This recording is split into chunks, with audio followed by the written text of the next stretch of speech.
ഭർത്താവ് ഗൾഫിൽ നിന്ന് മുങ്ങിയത് കാരണം സൌദിയിൽ അനധികൃത താമസക്കാരായി കഴിയേണ്ടി വന്ന യുവതിയും കുഞ്ഞും ഭർത്താവിനെതിരെ നിയമയുദ്ധത്തിന് ഒരുങ്ങുന്നു. ജിദ്ദയിലുള്ള കുടുംബത്തെ തനിച്ചാക്കി ഭർത്താവ് നാട്ടിൽ വേറെ വിവാഹം ചെയ്തതായാണ് ആരോപണം.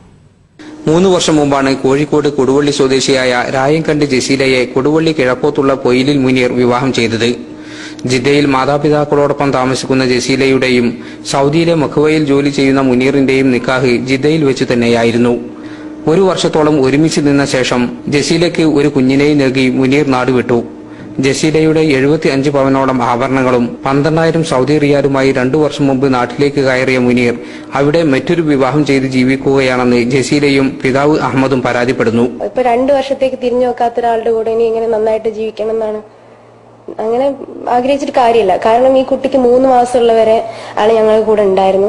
പക്ഷെ ഇതിനൊരു ഉടുപ്പോ ഇതിന് വേണ്ട മറ്റു കാര്യങ്ങളൊന്നും അയാൾ ഇതുവരെ ചെയ്തിട്ടില്ല.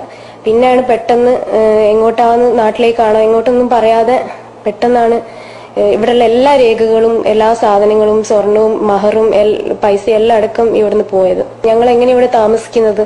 എന്റെ ഉപ്പയും ഉമ്മയും ഇവിടെ ഇല്ലായിരുന്നെങ്കിൽ ഞങ്ങൾ എങ്ങനെ ഇവിടെ ജീവിക്കുക?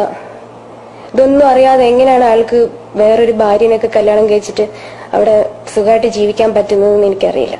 കഴിഞ്ഞ 12 വർഷമായി നാട്ടിലേക്ക് പോകാൻ സാധിക്കാതെ സൌദിയിൽ തന്നെ കഴിയുന്ന ജസീലക്ക് നാട്ടിലേക്ക് പോകണമെങ്കിൽ സ്പോൺസറായ ഭർത്താവ് മുനീർ രേഖകൾ ശരിപ്പെടുത്തി കൊടുക്കണം. നിലവിൽ വിസയുടെ കാലാവധി തീർന്ന ജസീലയും കുഞ്ഞും സൌദിയിൽ അനധികൃത താമസക്കാരാണ്. പണവും ആഭരണങ്ങളും തിരിച്ചു കിട്ടാനും നാട്ടിലേക്ക് പോകാനുള്ള രേഖകൾ ലഭിക്കാനുമുള്ള സഹായം അഭ്യർത്ഥിച്ചുകൊണ്ട് ഇന്ത്യൻ കോൺസുലേറ്റിലും കേരളത്തിലെ ഭരണാധികാരികൾക്കും മറ്റും നിവേദനം നൽകി കാത്തിരിക്കുകയാണ് ഈ യുവതിയും കുഞ്ഞും. ക്യാമറമാൻ സാലി ഇരുമ്പിയോടൊപ്പം ജലീൽ കണ്ണമകരം, ഏഷ്യാനെറ്റ് ന്യൂസ്, ജിദ്ദ.